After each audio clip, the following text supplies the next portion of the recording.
पर नए हैं तो मेरे चैनल को सब्सक्राइब करें। Thank you. मेरा नाम सुमित है। मैं हमेशा से ही शर्मीले स्वभाव का था। इस कारण कभी मैं लड़कियों से बात नहीं कर पाता था।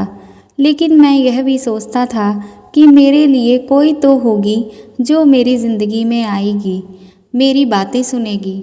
मैं उसी के इंतज़ार में था। लेकिन आज के ज़माने में दिल या मन साफ हो, उससे कोई फ़र्क नहीं पड़ता।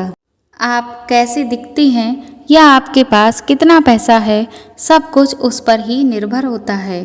और मेरे पास तो दोनों ही नहीं थे। ना ही मैं दिखने में इतना अच्छा था और ना ही मेरे पास पैसे थे। मेरा रंग साफ नहीं था। मैं एक मिडिल क्लास फैमिली से हूँ। पिताजी का स्वर्गवास तब हो गया था जब मैं 10 साल का था। मेरी बड़ी बहन और मेरी जिम्मेदारी मेरी माँ पर ही आ गई थी। मेरी माँ ने जैसे तैसे मुझे इस काबिल बना दिया था कि मैं अच्छे से अपना जीवन गुजार सकूं। कर्ज लेकर मैंने अपनी बहन की शादी भी करवा दी। इन्हीं सब जिम्मेदारियों के चलते मेरी उम्र निकलती जा रही थी। माँ को मेरी शादी की बहुत फिक्र रहती है। बहुत जगह रिश्ते देखे, लेकिन बात कुछ बनी नहीं। फिर एक दिन अचानक ही हमारे घर में एक रिश्ता आया। वो लोग घर ही आ गए थे। हमारा घर और मुझे देखने के बाद उनकी तरफ से हाँ थी और उन्होंने लड़की की तस्वीर भी दिखाई। लड़की बेहद ही खूबसूरत थी। मुझे देखते ही पसंद आ गई थी। लेकिन फिर मेरे मन में निराशा आ गई, क्योंकि मुझे पता था कि इतनी सुंदर लड़की मुझसे शादी को हाँ क्यों कहेगी। इससे पहले भी मेरे साथ यह कई बार हो चुका है। इसीलिए उनके जाने के बाद मैंने माँ से कहा कि हम वहाँ नहीं जाएंगे। माँ ने पूछा क्यों, तो मैंने कहा कि वहाँ जाकर समय खराब करने से क्या फ़ायदा होगा, क्योंकि लड़की वैसे भी मुझे देखते ही मना कर देगी। लेकिन माँ ने कहा कि कुछ भी हो, वो हमारे यहाँ आकर अपने घर आने का निमंत्रण देकर गए हैं, हमें जाना चाहिए। माँ के कहने पर मैं वहाँ जाने को तैयार तो हो गया, लेकिन मेरे मन में कोई उत्साह नहीं था। हम उनके यहाँ पहुँच गए। हमें देखकर वो बहुत खुश हुए। लड़की का नाम रानी था।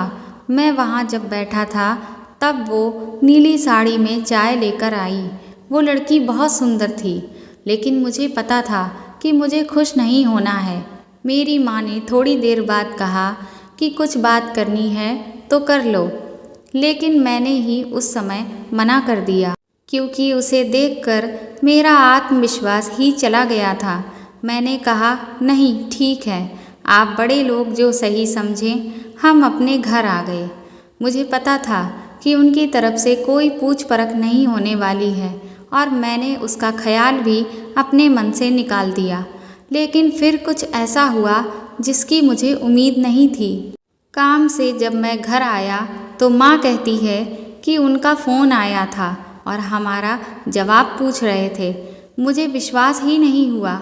मैंने पूछा कि उनकी तरफ से हाँ है। माँ बोली कि वो तैयार हैं। अब जब ऐसा होता है तो मेरे मन में दूसरा ख्याल यही आता है कि शायद कुछ कमी होगी, वरना मुझसे शादी को हाँ क्यों कहती। मैंने माँ से कहा कि ठीक है, उनकी हाँ है तो अब मैं लड़की से बात करना चाहता हूँ। माँ ने यही बात उनसे बोली।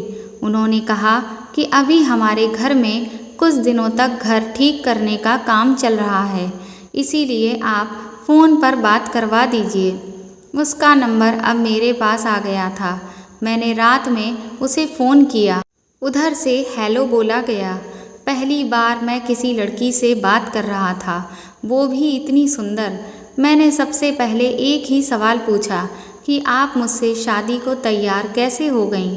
वो कुछ देर चुप रही और कहा कि क्यों, आप ऐसा क्यों बोल रहे हैं। मैंने कहा कि मैं आपके मुकाबले में कहाँ टिकता हूँ। वो बोली कि मेरे लिए बाहर से ज़्यादा भीतर की सुंदरता ज़रूरी है। मैंने कहा कि आपके और मेरे विचार तो मिलते हैं। वो बोली कि आप भी ऐसी ही सोच रखने वाले हैं। मैंने बोला हाँ। बस उस दिन से ही मैं हवा में उड़ने लगा। प्यार में कैसा होता है यह आज तक मैंने सिर्फ सुना ही था, लेकिन जब सच में मुझे प्यार हुआ तो मुझे पता चला कि प्यार एक अद्भुत एहसास है। मुझे सबसे ज़्यादा उसकी आवाज़ से प्यार हो गया। हम लोग सिर्फ शाम को ही बात किया करते थे, वो भी सिर्फ 10 बजे तक। शादी के लिए तारीख पक्की हो गई थी। शादी की तारीख पक्की हुई तब मैं बहुत खुश था। उस शाम जब मैंने फ़ोन किया तो मैंने उससे पूछा कि कैसा लग रहा है तुम्हें। उसकी तरफ से थोड़ी देर तक खामोशी रही। मैंने पूछा, क्यों, तुम खुश नहीं हो? उसने कहा कि मैं तुमसे मिलना चाहती हूँ। मिलना मुझे भी था, लेकिन मैं कह नहीं पा रहा था। लेकिन उसने ही बोल दिया। हम लोगों का मिलना तय हुआ। अगले दिन सुबह सुबह ही मेरी माँ मेरे कमरे का दरवाज़ा ज़ोर से बजा रही थी। मैं नींद से उठा। मेरी माँ को हमारे किसी परिचित से उस लड़की का सच पता चला। उसे सुनने के बाद मुझे पता चला कि इतनी सुंदर होने के बावजूद उसने मुझसे शादी को हाँ क्यों कहा था। आखिर वो भी मेरा फ़ायदा उठाना चाह रही थी। माँ ने उन्हें भला बुरा कहना शुरू कर दिया। उसी समय उन्होंने रिश्ता तोड़ने का मन बना लिया। मुझे आज उससे मिलना था। मैं सोच रहा था कि माँ जो कह रही है वो कैसे सच हो सकता है। मैं उससे फिर मिलने गया। एक रेस्टोरेंट में मिलना तय हुआ था। मैं वहाँ जल्दी पहुँच गया। बस यही सोच रहा था कि माँ जो बोल रही है वो कैसे सच हो सकता है। कुछ देर के बाद वो आई और उसके साथ में एक लड़की और थी। वो दोनों मेरे पास आकर बैठ गए। रानी के चेहरे पर एक डर था, घबराहट थी। मैंने उससे पूछा, कैसी हो? उसने सिर्फ सर हिलाया। मैंने फिर पूछा कि मुझे क्यों बुलाया था। मेरे इस सवाल के बाद जो जवाब आया उससे माँ को जो पता चला था वो सच ही निकला। जवाब रानी ने नहीं, उसके साथ आई उस लड़की ने दिया। और आवाज़ वही थी जिससे मुझे प्यार हो गया था। लड़की रानी की चचेरी बहन थी। वो बोली कि हमने आपसे एक बात छिपाई है। रानी बोल नहीं सकती। रानी की जगह मैं आपसे बात करती थी। रानी मेरे साथ बैठी रहती थी, लेकिन रानी चाहती थी कि शादी के पहले आपको सच्चाई पता चल जाए, जो उसके घर वालों ने आप लोगों से छिपाई है। यह आपको पर्दे में नहीं रखना चाहती थी। अब आपका जो भी फैसला हो वो रानी को मंजूर है। सभी ने अपनी बात बता दी। माँ ने कह दिया कि शादी नहीं करेंगे। रानी ने मुझे सच्चाई बता दी और मुझे दुविधा में डाल दिया। मैं उसे अब धोखेबाज भी नहीं कह सकता था। वो सच बताने के लिए ही आई थी। उसकी आंखें मुझे बहुत कुछ कह रही थीं। मैं उसे मना कैसे कर सकता था। मैंने उसका हाथ पकड़ा और कहा कि क्या तुम भी मानती हो कि बाहर से ज़्यादा भीतर की सुंदरता ज़रूरी है? उसने हाँ में सर हिलाया। मेरी माँ को मनाना थोड़ा मुश्किल था, लेकिन मैं जानता था कि वो मान जाएंगी।